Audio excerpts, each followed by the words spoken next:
ماں کی آخری التجا، پھولوں سے بھی نازک ماں کے چہرے پر اب وقت کی سختیاں صاف دکھائی دیتی تھی۔ وہ بستر مرگ پر لیٹی تھی، سانسیں آہستہ آہستہ کمزور ہو رہی تھیں۔ ان کے بیٹے جو کبھی ان کی انگلی پکڑ کر چلنا سیکھا تھا، اب ایک کامیاب انسان بن چکا تھا، لیکن افسوس، کامیابی کے سفر میں وہ ماں کو بہت پیچھے چھوڑ آیا تھا۔ ماں نے زندگی بھر مشقت کی، اپنے بیٹے کی ہر خواہش پوری کی، کبھی سردی کی پرواہ کی نہ گرمی کی، خود فاقے کاٹے، لیکن بیٹے کے لیے بہترین کھانا پکایا۔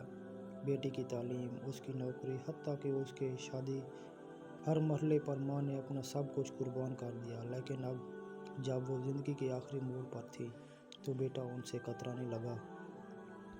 وہ اکثر ماں کے پاس آنے سے کتراتا، کہتا، امی آپ کو کیا مسئلہ ہے، ہر وقت بیمار ہی رہتی ہیں۔ ماں چپ ہو جاتی، آنکھوں سے بہتے آنسو ہی اس کے سوال کا جواب دیتے۔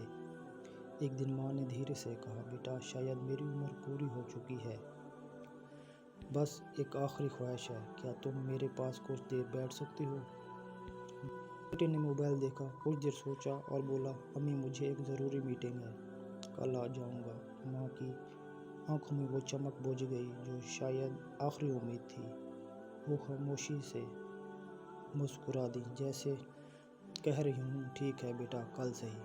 اگلے دن جب بیٹا آیا، ماں کی آنکھیں ہمیشہ کے لیے بند ہو چکی تھیں۔ ہاتھ میں وہی دوائی کی شیشی تھی جس کے لیے ماں نے بیٹے سے پچھلے ہفتے کہا تھا۔ بیٹا پھوٹ پھوٹ کر رونے لگا، مگر اب بہت دیر ہو چکی تھی۔ کبھی کبھی ہم وہ لوگ کھو دیتے ہیں جو سب سے زیادہ قیمتی ہوتے ہیں، صرف اس لیے کہ ہمیں لگا وہ ہمیشہ ہمارے ساتھ رہیں گے، لیکن زندگی کسی کا انتظار نہیں کرتی۔